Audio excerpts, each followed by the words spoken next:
Joining us now is OjyOkpe with stories trending around the world. Hello, Jinx. Good morning, the Dr. lady in blue. Yes, and you managed to always put a smile on my face. Good morning, Ayo. How are you this morning? I'm doing Fantastic. Thank you. Good morning, Rufi. Morning. Let's start what's trending. How are you? Yeah. Well, good morning to you, viewers. Let's begin what's trending. Labour Party presidential candidate in the 2023 elections, Peter Obi, on Wednesday, appealed to privilege Nigerians to invest in education and the health sector, as well as help fund the drilling of 200,000 boreholes across the country. Peter Obi made the appeal at a press briefing in Abuja. I've been going around this country trying to help in any way I can. And I'm appealing to other people to do the same thing. There's need to drill boreholes across the country. And my appeal is to these 200,000 people to drill at least one borehole a year. Just one. You could do more, but do one a year. This will cost between 5 to 10 million. Just one a year. And that will be 200,000 boreholes scattered all over the country. Rufai, just one a year. I mean, I think that his advocacy here is quite apt because only last year the World Bank estimated that about 70 million Nigerians lack access to clean drinking water. He has been doing that in the north. I believe he donated about 10 already in the north. If you remember, he came under fire for one of those. But you know, Peter Obi also responded to critics who have accused him of not building any school while he was governor of Anambra State, stating that individuals who made such claims have not read his manifesto. Obi argued that Anambra State was ranked 26th in the nation when he became governor, with shuttered schools and a broken educational system, but that by the time he left office, Anambra State had risen to the top. You need to go and read my manifesto. You know, what we do here is that we don't read people's manifesto and know what they promised. When I was campaigning to be governor, as you know, and I'm sure you're aware, there was a term for nearly 2 years, the schools were shut in Anambra State. The Anambra school system went very low in rating. When I was campaigning to be governor, I said I'll change the educational system in Anambra State where schools and our children will never be closed. I'll make sure I give the best to education, and I'll make sure that Anambra State becomes one of the best. And when I started, we were number 26, 27, Wayaka and Neko. By the time I left, we were number 1. All right, Rufai, you know that some critics have always talked about the fact that Peter Obi did not build schools in Anambra State, but here he is clarifying the fact that, why build schools when you can actually revamp the system of education in Anambra? And also, I think you had a comment on the water system. So what I wanted to say as regards the water system is, I think it's another indictment of the government that a private citizen like Peter Obi is now saying, let us build enough boreholes. The government is supposed to be able to provide water. What I have with, he has good intentions, but what I have with it, you're going to cause ecological imbalance. Don't forget, you have some parts of this country still very erosion prone, especially parts in the southeast and some parts of the country. So building 200,000 boreholes up with the pre-existing boreholes we already have might be problematic on our ecosystem. Also, what the government should be able to do is revive the water works system, so that you have a general body that can give villages water and things like that, and areas like this water. I think that is most important, rather than going through all of this. The government tried it with a water bill the other time that they were using to sort of like take land, which became problematic in the country. So I know it has good intention, but let's fix that. As regards the second part, I think Peter Obi's records speak for itself. The biggest barometer to be able to test educational advancement, and I don't listen to faceless critics, the biggest advancement to be able to test educational, development is where were you on your WAEC ratings or your educational system ratings when he came in? They were 26th. And also now they went up to, I think, number 2 or number 1 in the country as at that time. And that's the greatest barometer. It shows that you've been able to equip the schools, revamp the schools. They don't want to talk about the thousands of schools he revamped. The refurbishment is not building. There were some schools that were sort of like built from scratch. There's some universities that were built. So it's not the time to listen to faceless critics. He got the job done in the educational sector. I am a witness to it, and I'll tell you, the educational commissioner then, I have had a lot of engagement with her. In fact, Microsoft used to call her consistently to forums that I was part of to come and tell the Anambra educational revamp story. In fact, I still have that professor's number on my phone if I check. And you can see how they were able to articulate precept by precept. I think it's a model people should learn about. And people should stop talking about faceless things that don't have empirical facts. Oh, you're right, Rufai, because also last week we did take the story where he talked about the roads and, advocating for the rehabilitation of roads instead of going on to take that Lagos-Calabar road.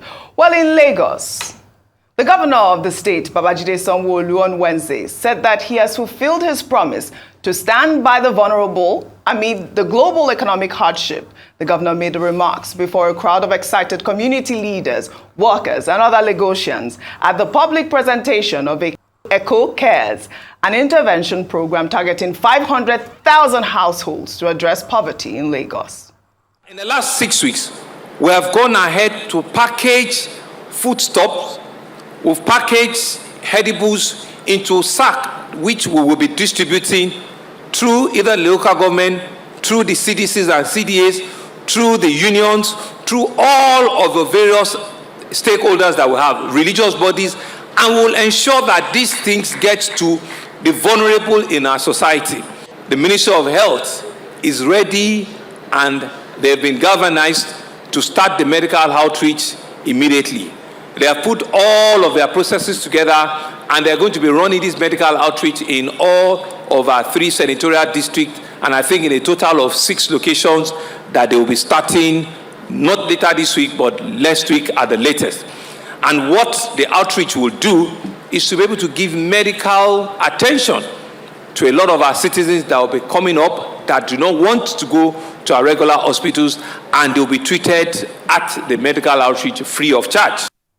I think this is a laudable cause. Dr. Abati, you were at the media parley when he made all of these promises. 500,000 households is amazing that he's able to target. But a lot of Nigerians will say, why are we all excited? Because, they're giving food to the poor. They shouldn't do that. But every country does that. It would be a shame that a state that produces about 651 billion naira with their IGR cannot support the vulnerable. But in another development, the Lagos State Governor on Wednesday received Nigerian chess master Tunde Onokoya, who broke the Guinness World Record for the longest chess marathon in Times Square, New York, with a duration of 60 hours. The 29-year-old chess player, who is the founder of Chess in Slums Africa, achieved the feat on Saturday, April 20th.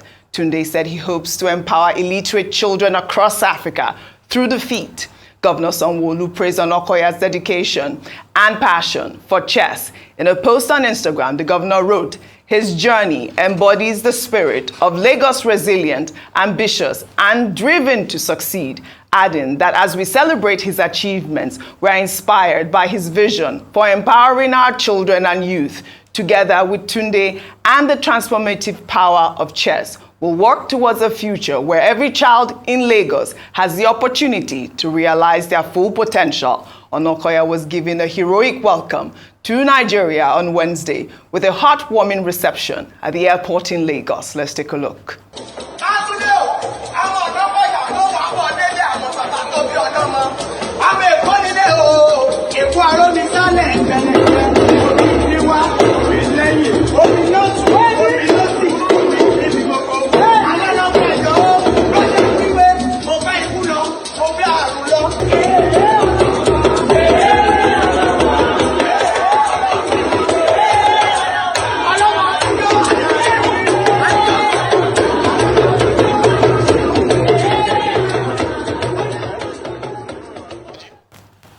I wanted wanted to take this story last week just to say that, I congratulate this man. I mean, you know that I am so passionate about children. You know that is my biggest thing. If I had my way, I could have 100 children live in my house. But congratulations to him. Yes, congratulations. And I'm glad that we finally got the opportunity of training to really celebrate. Absolutely. Tunde Onokoya, while he was pushing for that record, we had been cheering him on, talking about it. I think one of the most important things about his Guinness World Record campaign is how altruistic it was. He wanted to raise $1 million for the children. And I'm glad that some people have started to support him. But very importantly, Lagos State, I had mentioned that Lagos State had given money to Chess and Slums during their leadership conference last week. And so it was good to see him be received by the governor who praised him and hosted him. I think Transcorp Hotel also, because I must praise those who have come out really loudly to really celebrate his efforts. He is not just a world record breaker. He's an inspiration to the young people. Absolutely. And we celebrate him. I'm loving the Lagos cultural display for him and the Oriki that they did for him when he arrived. Now let's go back to Eco Cares, the first story you're taking.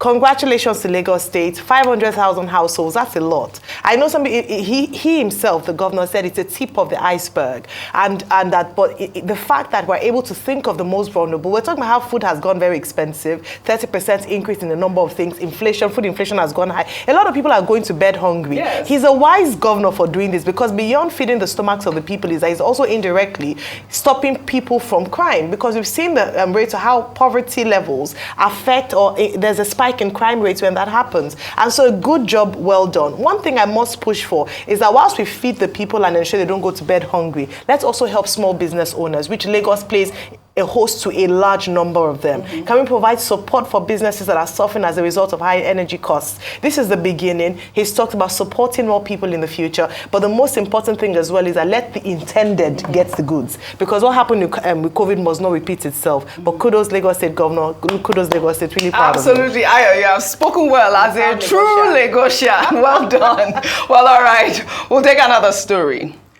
Following the recent clampdown of individuals alleged to be complicit in financial crimes, the Economic and Financial Crimes Commission on Wednesday said that the agency is scheduled to arraign the former Minister of Aviation, Hadi Sirika, in court next week. Hadi Sirika was invited and grilled by EFCC operatives on Tuesday over alleged fraudulent contracts and money laundering to the tune of over 8 billion naira. Sirika is said to have awarded the contracts to his brother, Abubakar Sirika, who is a deputy director at the Federal Ministry of Water Resources.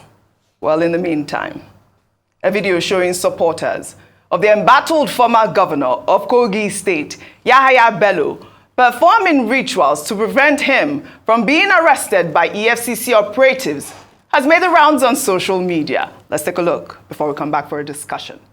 The gods of Kogi State, from River Niger to River Benue, the confluence is in Kogi State. Except say River Niger and River Benue no commit for Kogi State. If River Niger and River Benue commit for Kogi State, they no go fit arrest Bello. Because Bello hand is clean. Let them follow the court order. Let them follow the rules of the laws of Nigeria. As me, the voice of the street, come intervene for this matter. Where I buy black cock, carry tortoise, come for this sacrifice, their hand no go catch Bello. Now me talk am. Bello is the Agune chamber 1 of Nigeria. The Idu 1 of Kogi State.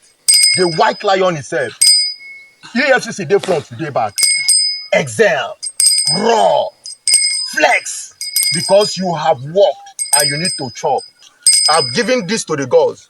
Anywhere where they dey, whether na for heaven o, whether na for hell o, whether na for ground o, whether na for water o, whether na for sea o, whether they plan, say make hand catch Bello. Na lie. The ancestors and the forefathers of Kogi State come to the rescue of your son. The Agu 1, you made us proud. Kogi is proud of you. The street is proud of you, and we are always proud of you. God bless you. I'm doing this sacrifice for Bello. EFCC will not see him. Bad thing will not see him. Long life will locate him. God bless you all. The one I do not understand, Dr. Abati. This man said, God bless you all. God, oh, God bless you all. But you know, look how they are warning, that you should be careful, just in case. But I don't know if you saw those flyers that were circulating on social media after this whole saga. One of them, if you can pull it up, this one is a picture of the former acting EFCC chair, Ibrahim Magu, who on August 31st, 2019, said, stop celebrating corrupt leaders. But on July 6, 2020, DSS arrests EFCC acting chairman Ibrahim Magu. Then another photo there, his successor, Abdulrasheed Bawa, on March 27, 2021, said, we'll rid Nigeria of corruption, Bawa vows. Then on July 18, 2023, suspended EFCC chair spends 33 days in custody. Dr. Abati, Olukoyode should be watched. Okay, I'll try to deal with these issues one after the other. First, the drama that we just saw. You know, Nigerians have said on this program repeatedly are, very humorous people. You know, and when there is a serious subject, they will just find a way of creating comedy around it. I want to hope that those people by the River Niger, were just doing a skit. And it's not the only one of his type that I have seen. I've seen another one too, where they were calling on a masquerade to go after Yahaya Bello's enemies. First thing is that all these people playing around with fetish materials, with charms, and saying they are defending, Alhaji Yahaya Bello metaphysically. I hope they know that it's a felony for you to be seen with a charm, for you to engage in fetish practices. Section 213 of the Criminal Code says that if you are found with a charm or with a fetish material, you are liable to 5 years imprisonment. Wow. So all those people doing rituals all over the place and doing juju, they are joking with 5 years. So when they are arrested, I hope they will not go to court to say, well, we're just doing a skit. However, beyond all of that, the court is not interested in all of this. When a case is before the court of law, what will be considered will be the weight of evidence that the prosecutors bring before the case, and for them to prove their case beyond reasonable doubt. So the court is not worried whether you are calling on a masquerade or you are calling on a River Niger and River Benue in Lokoja. So, but I see that Nigerians, they like to add humor, create comedy. Don't be surprised if somebody in Hollywood does a film out of this, and then they will do a special premiere, and all of us will be required to go there. As for Governor of Lagos State, Babajide Sanwo Olu, well, this is a perfect example of walking the talk. A man promises, he delivers, which was the point that Gbenga Omotosho, the Commissioner for Information, was making. The governor made the promise in February when we had Sanwo Olu Speaks. And he said there was going to be this food program, right? And it was first OjyOkpe. They created Sunday markets in about 59 markets in Lagos State, selling food to people at 25% discount. He introduced transportation also as palliative, 25% discount for transportation across all the transportation modes in Lagos State. And now he has announced, Eco Cares, which is also about food. He made a point, the governor made a point, that the local government chairman must not hoard the food, and that they must not, these materials should not end up in people's private soup pots. I think that is important. The Lagos State government has to put a mechanism in place to make sure that the politicians, the civil servants, do not shortchange the people for whom these materials are meant. Next week, the Lagos State government is announcing medical treatment, free medical treatment. As he said in February, this will be for people who have diabetes, who have hypertension, women, who need to put to bed, so that we can have free, child delivery in Lagos State. As for Mr. Peter Obi, he said other things beyond the borehole. The big point that he made is that, look, privileged Nigerians should help the poor. And he didn't just talk about boreholes. He talked about education. He talked about healthcare. And he has shown example. Other people can do other things. However, that does not reduce the responsibility of government to provide potable water under the social development goals. SDG number 6 is about clean water and sanitation. Government at all levels has a responsibility to make sure that the people have access to potable water. If we keep digging a borehole, that in itself has environmental issues. It will affect the aquifer level and all of that in terms of the consequences. But government should provide potable water. Why is this so difficult? To just give people water to drink. Over 70 million people. Okay, Dr. Mati, you made a good point while we were talking about Yahaya Bello. The EFCC has been doing their job. They're saying they're going to arraign, Hadi Sirika. I will not be surprised if they'll make a movie. Hadi Sirika, Yahaya Bello. Now it's Idris Okun here. Let's take our final story. Controversial cross-dresser Idris Okun, popularly known as Bob Risky, has filed a notice of appeal challenging his conviction on the 4-count charge of Naira abuse. Well, in his notice of appeal, counsel to Okun prayed the court to set aside the maximum sentence, adding that the trial court imposed the maximum sentence on his client, who had no previous criminal record of conviction. The lawyer is asking the court to replace the sentence with an option of a 50,000 Naira fine on each of the counts. Well, as EFCC intensifies its effort to crack down on citizens abusing the Naira, new methods have been devised to maintain the tradition of spraying Naira at social events, as we'll see in these videos that have now made the rounds. Let's take a look.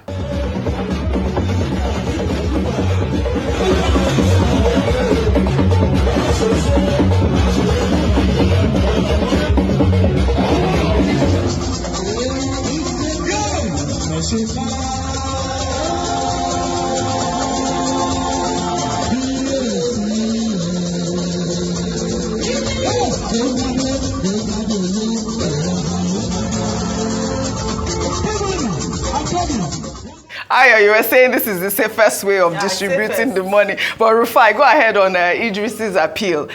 I mean, so he has a right of appeal, definitely. I mean, there's been a lot of talk about the judge being very high-handed, maybe wanted his sentencing to be a deterrent to others, but he has a right of appeal, and his lawyers have been able to exercise that right. Let's see how that pans out. As regards people, spraying money in different ways now, more concealed ways.